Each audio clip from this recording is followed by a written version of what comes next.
Bowl season is over. Let's review.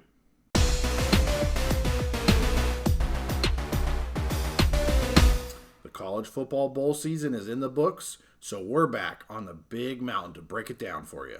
Hey, it's good to have you on the mountain. I am JY. This is my good friend Steve. And Steve, we are at the end of the season. We just did a summary video of the national championship game. I'll put a link up here if anybody wants to check that out. But we want to go over what would have been our final power rankings for the Big Ten and the Mountain West. And any team that was in a bowl game, we're going to just give a real brief summary video, review of how that went. We'll go back and forth. Of course, I'll take all the Mountain West teams. You can take all the Big Ten teams or soon-to-be Big Ten teams, and we'll go from there. So let's start at the bottom. The team we had at 24th in our power rankings, the Utah State Aggies.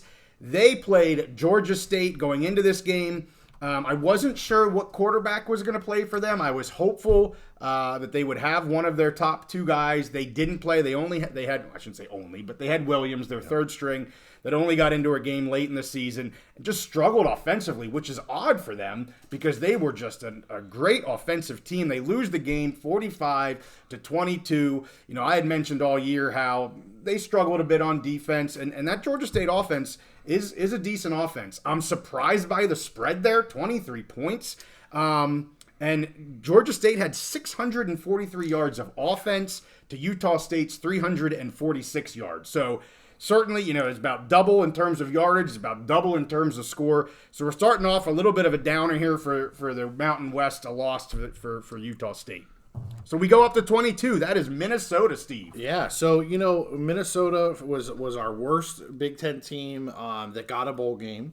Okay, so I was not expecting too much out of them, but we did think they would beat Bowling Green, which they did.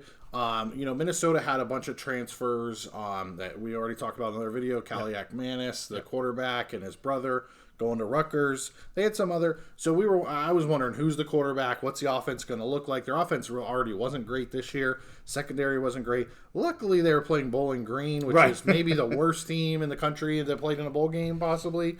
Well, I would say Eastern Michigan, I think, was probably the worst. Right. We might get to them. So they're right there. Okay. Yeah, they're not good. No. So, you know, they just they looked like their normal selves. They did exactly what I thought they'd do. They did beat Bowling Green 30-24. I don't think there's anything you can really take out of this game for outlook for next year other than they were able to maybe get some offense even without their starter. So, you know, hopefully they're going to look forward towards next year. Yeah. See what they can do. For sure, yeah. Let's go up to number 20, Fresno State, the Bulldogs that just tanked at the end of the season. You know, they playing New Mexico State. You actually took New Mexico State in this game. I was shocked because of how much you like to razz New Mexico teams. But you took New Mexico State because you had no faith in Fresno at all. I took Fresno State saying Keene is back. They're going to be back, and boy, were they back. They win the game 37-10, the way it should be. The Fresno State team that we saw in the first, 10-ish weeks of the season or whatever. Well, maybe not 10. 8 weeks of the season. Exactly the team I thought they would be. Keene, 31 of 39, 380 yards, 3 passing touchdowns. His first rushing touchdown of the season in this game. Good on you, Keene. Was really, really glad to see it. Was really, really glad to see Fresno get the win, and not just the win, but trounce one of the top Conference USA teams in New Mexico State, and rightfully so. Yeah. Quite frankly, rightfully so. So got the victory there for the Mountain West. And I want to say, you know, you mentioned that with Mikey Keene coming back, I just Fresno, they were in a funk at the end of the season. They were, and I just thought that funk would continue. You correctly stated that with Mikey Keene coming back, he is their offense. He makes that whole team go, that whole team flow, and boy, did they. Yeah. So good for them, good for Fresno. Go Dogs. Absolutely. All right, let's move up. 18, we've got Rutgers, and they played Miami. Yeah. So this was the Pinstripe Bowl, so they play in Yankee Stadium. Mm-hmm. So it's kind of a weird situation, but it's kind of cool. You get kind of a middle-of-the-pack Big Ten team in there. The weather, I think, was terrible. I think there was a whole system coming up the East Coast that affected a lot of these bowls. So the weather was just not good. But I really thought this was a good game for Rutgers, okay? So we started out the beginning of the season and the predictions and the first power rankings, and I'm saying Rutgers is terrible. Rutgers is terrible. They really improved. Greg Schiano got this team improving throughout the season. They did exactly what I thought they would do in this bowl against a Miami team who's pretty decent, has Absolutely. a lot of talent. Yeah. They beat Miami 31-24, beat it by a touchdown, and it was just a perfect Rutgers game. They executed their game plan exactly how you would want to. Just good run game, good defense. They actually had some more offense than they've had this year. Yeah. They got some transfers coming in. They have some recruits coming in. So I think this is a big momentum builder and big stepping stone into what they're going to look like next year. Maybe they might be how Maryland had a pretty, surprisingly successful season this year. Rutgers could be Maryland next year. Okay. And you talked Minnie, and was the Greek canon? What is his name? Kaliak Manis, I He's think. to Rutgers, He's right? going Him and his Rutgers. brother to Him and his Rutgers. brother, So, yeah. I mean, looks like things are on the up there in Rutgers, which who'd have thought we'd be saying that. But, yeah, things looking good. So, let's go up to 17. Air Force versus JMU. We mentioned we loved this bowl when it was brought up, and a bowl that we disagreed on. You were going JMU. A lot of their players did play in this game, even though there's a lot of transfers. They took pride in being in a bowl. They took pride in this game, and I said, hey, Air Force has had time to recover. They have had time to get healthy. They had Larimer in this game, which is huge for them. But Michelle, the running back, 35 rushes, 203 yards, 2 touchdowns. Eldridge, who's in the transfer portal, did also play in this game. Time of possession here, 37 minutes for Air Force versus 23 minutes for JMU. So you keep that JMU offense off the field, which is, Air Force knows how to win games. They win this game 31-21. Again, just like Fresno, I was confident they would be able to come back after a weak end of their season. Both Fresno and Air Force really struggled at the end of the season, but I was confident that Air Force would get healthy, be able to at least be close in this game, and they beat JMU by 10 points. So I was really happy to see that. So let's go to 16, Steve. It's you, Wisconsin, playing LSU. Yeah, so this was the Real Quest Bowl. Good matchup for Wisconsin. LSU was a team that, they didn't quite finish the record-wise where they wanted to be in the SEC. Yep. But a lot of talent, good team. Roster-wise, so this was a good matchup. Yeah. LSU did win 35-31, so another disappointing loss for Wisconsin. I will say Wisconsin was able to score some points. Absolutely. They were able to move the ball. They didn't look like they were LSU has one of the best rosters in the SEC as far as talent-wise, and Wisconsin did not look like they were completely outclassed, that was something I was worried about. So I think even though they didn't win, I think this is a good kind of momentum builder for Wisconsin. They really need to get that turned around next year because they were just real disappointing.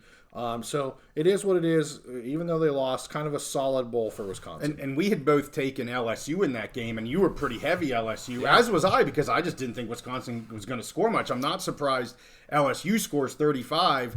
I'm very surprised that Wisconsin scores 31. So, yes, they lost the game, but that's a much closer game than you and I think both thought. I think they definitely overperformed. For sure. Let's go to 15 here, Steve.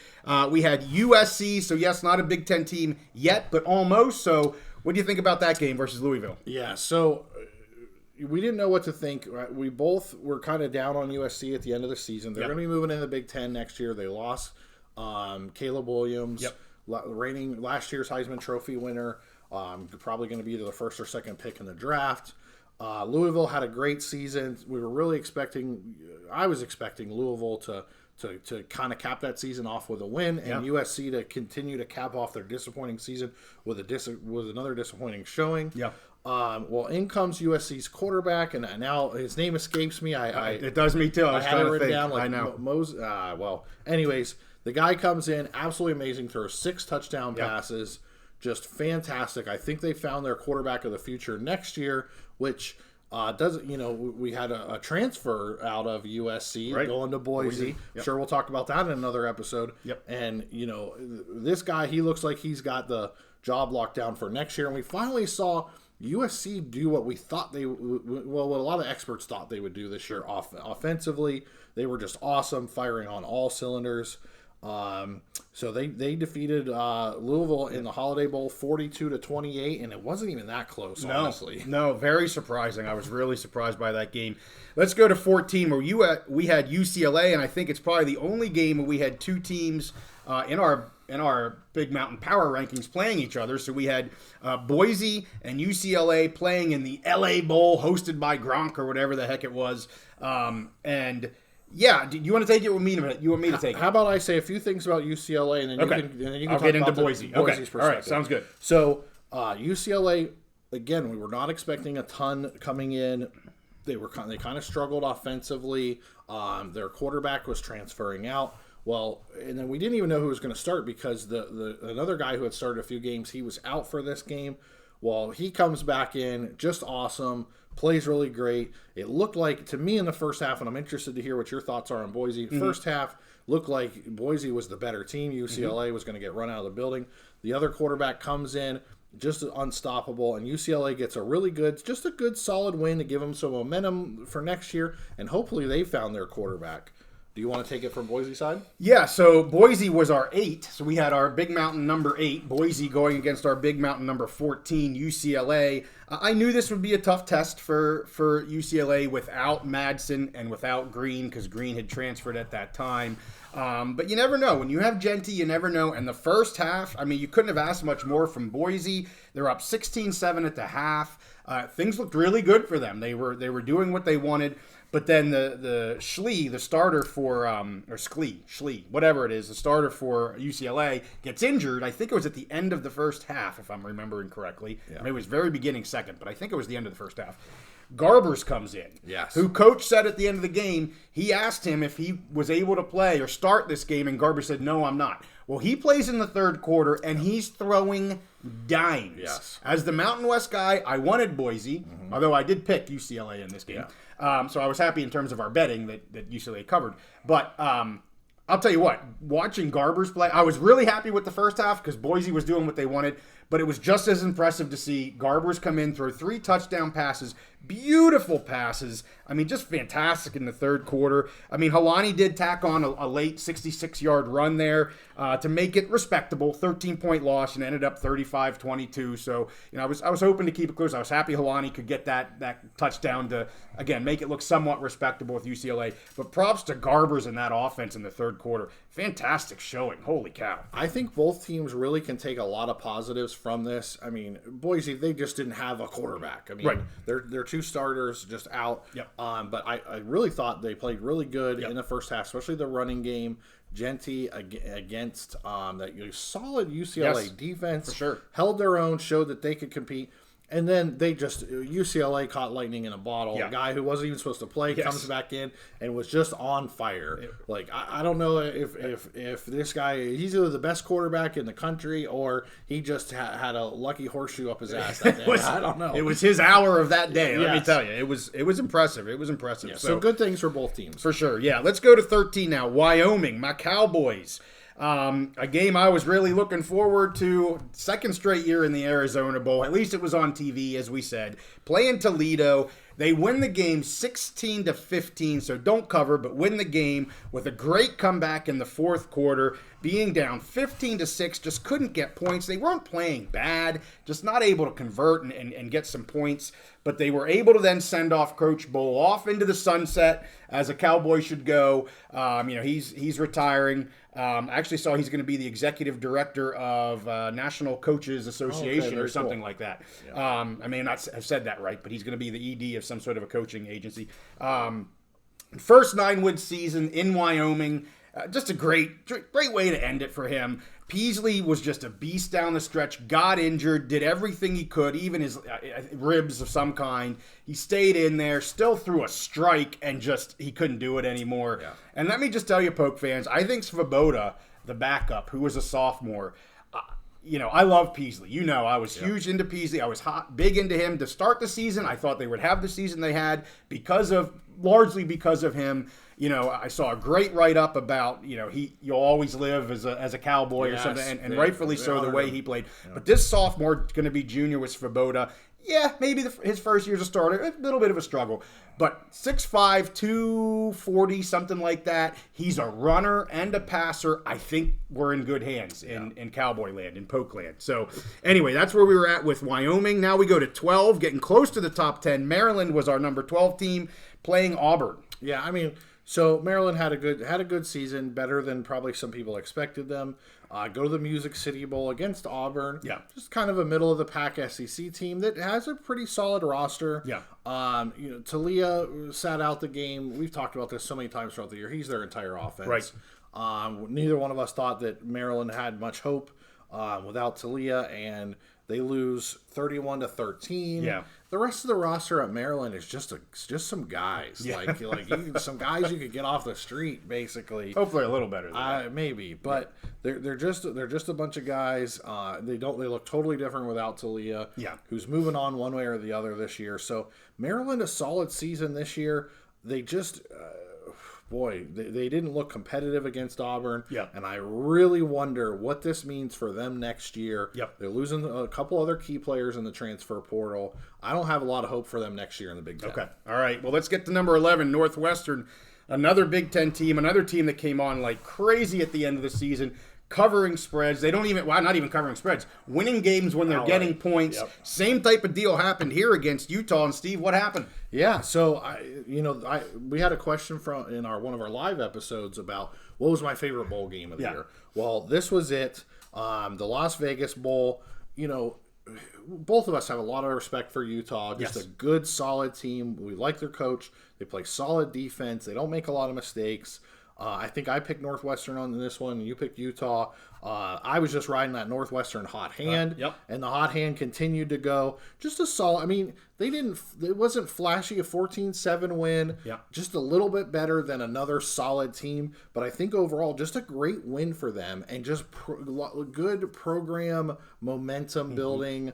The season they've had, bring it with the new coach and just playing so well above expectations, and then to get a bowl win against a good team, I think is just great for them. Really, the arrow's pointing upward as they head into next year. Yeah, I'm happy to see it. So let me hit off a couple here, and I'll let you take the top 7 or so. So next one we're into our top 10. UNLV was our number 10 team. I knew this was going to be a hard one for them. Kansas, just a really strong offense. And yes, UNLV had a bit of a Cinderella season, if you will, a fantastic season in the Mountain West.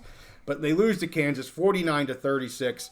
977 total yards in this game. Not too surprising to me. I knew it was going to be a high-scoring game. Being the quarterback for Kansas, 19 of 28, 19 of 28, but 6 passing touchdowns. 6 of his 19 completions are passing touchdowns. That's 1/3 of his passes. That's pretty crazy. You said UNLV's defense was not going to be able to hold up against him in the preview when we previewed this. They weren't, and I got to be honest with you, a 13-point deficit. I was happy that it was that close because I thought it could have been worse than that. Yeah. So just, I give a lot of props to UNLV for their season. Unfortunately, they're losing Maava. He did play in the bowl, right? He did play in the bowl. He did play in the bowl. So, yes, but he was a big factor in kind of the turning of the tide there. We'll do more videos on transfer portal stuff. But we know he's going to Georgia now. So let's go to number 9 here. San Jose State, probably the most disappointing team of the Mountain West by far. Playing Coastal Carolina in Hawaii. Totally shocked me here. They lose this game 24-14 after what they did at the end of the season and their offense being just so prolific in scoring. How they only score 14 points, and they don't even do that until the fourth quarter. Yeah. I mean, it just blows my mind. They clearly were drinking too many Mai Tais on the beaches of Hawaii. I don't understand it. I don't even really want to get into it, but it is absolutely the biggest disappointment of all the bowls. Really, with that being a victory, the Mountain West comes out of the bowl season at 4-3, but they don't, so they're 3-4. You always want to, be at or above 500 in bowl season. I hang it on you, Spartans. You should have beaten Coastal Carolina going so daggone far to Hawaii. But hey, it is what it is. So number 7, number 8. We already talked about Boise, so we'll just kind of skip over them. We'll go to number 7. One of the teams that we brought into the Big Mountains fold here, Oregon State. They played Notre Dame in the Sun Bowl, and I picked Oregon State. I was thinking their D could hold them together here a little bit, and boy, was I wrong. Yeah. Yeah, so Oregon State, the Beavs, they're one of our adopted teams this year. And like I said, when we previewed this game, I'm excited about them moving forward. I think the new coach taking over is going to do a great job. They a lot of enthusiasm about the program. But again, like I said in this game, Notre Dame just too talented. Like Oregon State, they lost they had players in the portal that are, I think, following the old coach to Michigan State. Notre Dame is just too talented. They're one of the top rosters in the country, and I said even their backup offensive linemen are going to just run roughshod over Oregon State, which is exactly what happened. These teams were not even they didn't look like they were matched. Now, I do want to say, and this is something you mentioned in the preview, we kind of got robbed of. Imagine if this was Oregon State at their prime this year versus the Notre Dame team at their prime. Would have been a total different game. But the situation is what it is. And so they lose the Sun Bowl 40-8. So I think we can just move right along to Iowa. Iowa versus Tennessee. What the heck happened? Yeah, so Iowa playing Tennessee in the Citrus Bowl. Yes. So I think our fans will remember Steve Spurrier, the longtime Florida Gators coach. I know, right? Oh, Steve. Yeah. Florida Gators coach, and then he was Washington Redskins coach. Went to South Carolina. South Carolina. Yep. He used to have this joke, and he'd say, "You can't spell Citrus Bowl without UT." Okay, so I thought, So University of Tennessee back in the Citrus Bowl.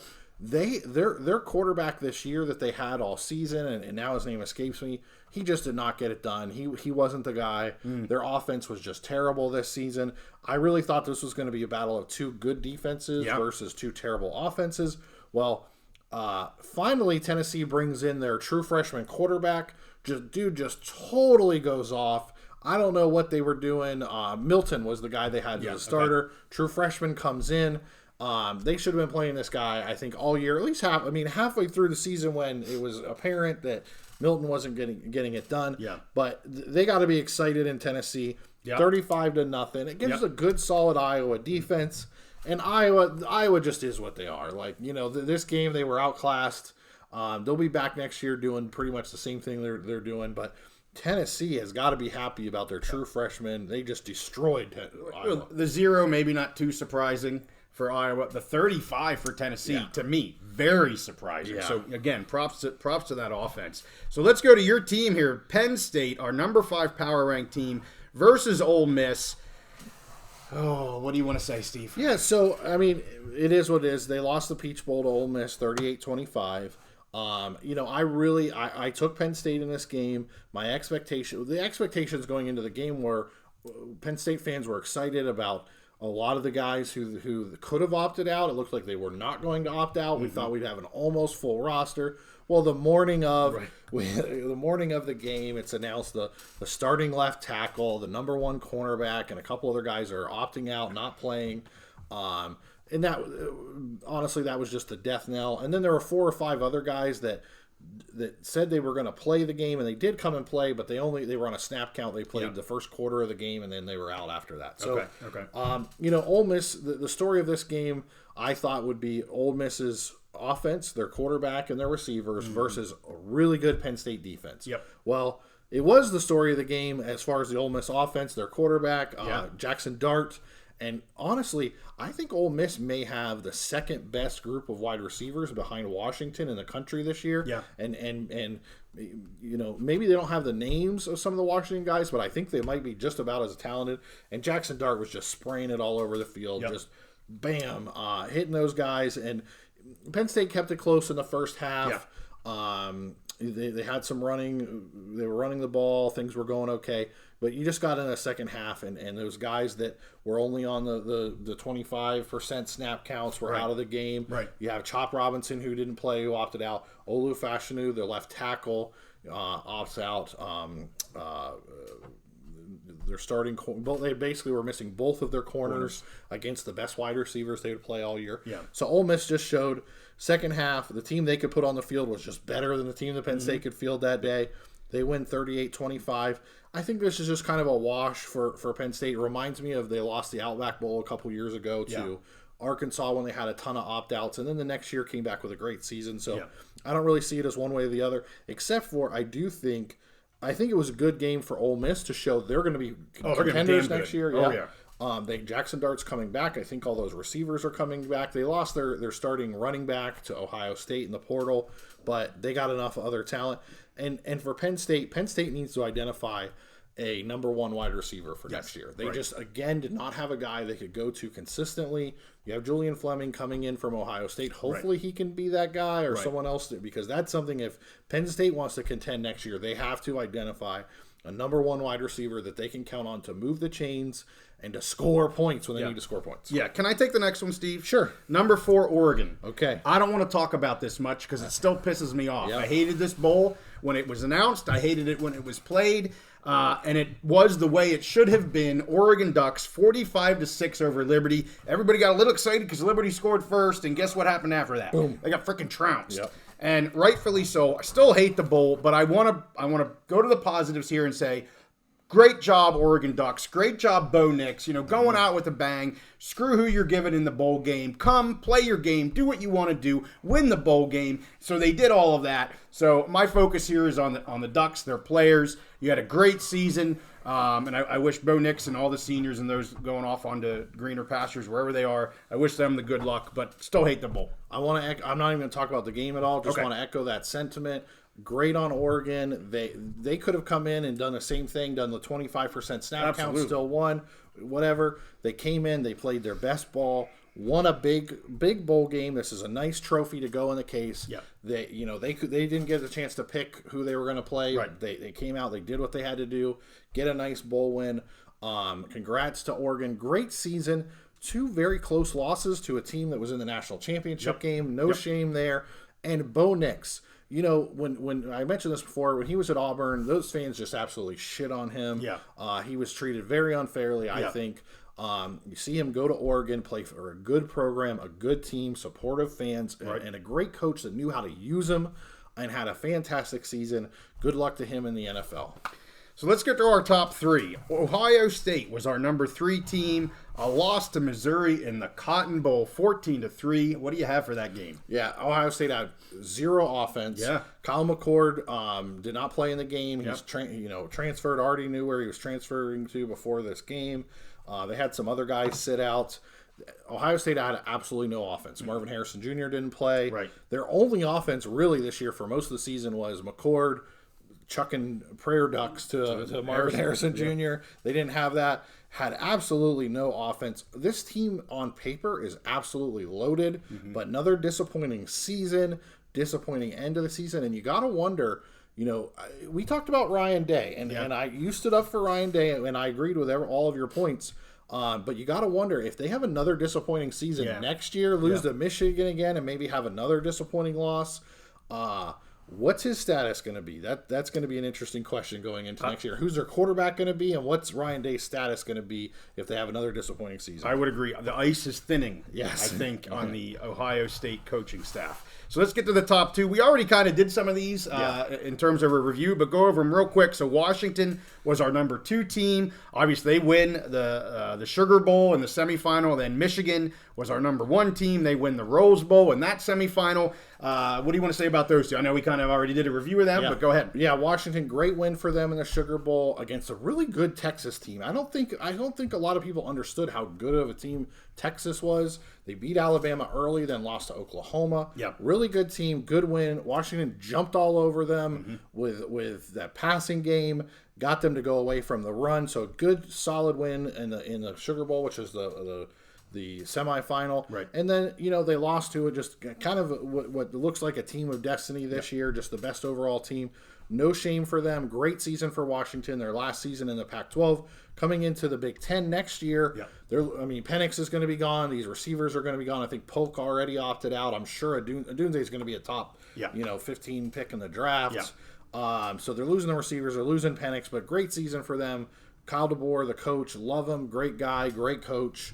So no shame for them. And then moving forward to Michigan, we're not going to touch on the off the field, the cheating scandal and all that stuff, because we just don't have no idea how that impacted where it's going. And we've talked about these other games, but they were number one all year. Yep. They swapped places with Washington a couple times, but they were right there. We thought all season they were probably the best team in the country. They showed it every opportunity they had. They defeat Alabama, which I had picked Alabama to beat them. It was a very close game, went to overtime. Right. And I think Alabama might actually have the best roster in the country, but Michigan outcoached them in that game. They've just been the best team all year. So to not only did they have that perfect season in the Big Ten and beat Ohio State in the championship game, but to beat Alabama and then to beat Washington, who has maybe the best player and best quarterback in the country. No shame for Michigan, at least on the field. There might be some shame and some other things coming at them off the field. Right. But on the field, they took care of business. Yep. I got nothing to say to those. I agree with what you said. We've done some reviews of those. I'll make sure I put a link up here in terms of the national championship game review that we just put out as well, if anybody's interested in that. That's where we sit. I just want to end with this, Steve. Our first time doing this. Obviously, we're still a young channel. I've only been going here for not even quite 5 months at this point. But I will say I win. Okay. I'm going to give myself a trophy right here up front. What was the final score? I'll put it in between my hands. I'm not going to be able to raise it, but it's right there. Okay. See that trophy? All right. I beat you by 1. Oh, wow. Both under 500. Bowls are tough, right? Yeah. Bowls are tough. But 18-23 for you, 19-22 for me. That includes the national championship game that was picked. So I beat you by 1. Yeah. So I take my trophy and I'm going to raise it. Well, I can't raise it. But if I could, I'd raise it proudly. All right. So, hey, that was it for this episode. Kind of wanted to do just a summary of all the bowl games, a summary of our power rankings here to kind of end the season, put a cap on it. We are going to keep going on transfer portal information. We're going to keep watching the ACC FSU ongoings. We have some other things kind of in the works that we're going to be working on in the off season. So we're going to stay on football. We're not going to do much else. Might do some fun videos here or there, but we're a football channel, so make sure you give us a like. Make sure you give us a subscribe. We'll see you next time on the Big Mountain.